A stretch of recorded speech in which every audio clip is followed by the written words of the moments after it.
the Al-Bashir International School also received the bomb threatening email today? Yes. Even we have received threat mail, and we have taken necessary actions in safely sending the children back home.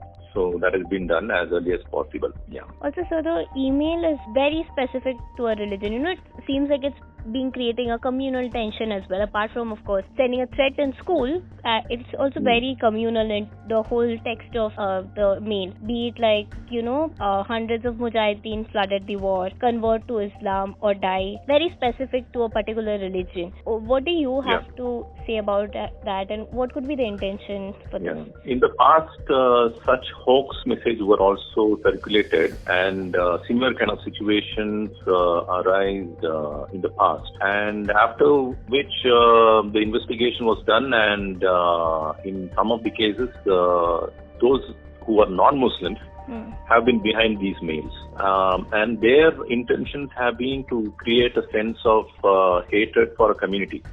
See, first and foremost, this kind of message, who is going to send for the schools, and what is the agenda? In every school almost, you can also find about 20% of teachers amongst the Muslims and 20% of students also amongst the Muslims. And in fact, in every government department also, you will find equal representation of Muslims, even in police department or anywhere for that matter.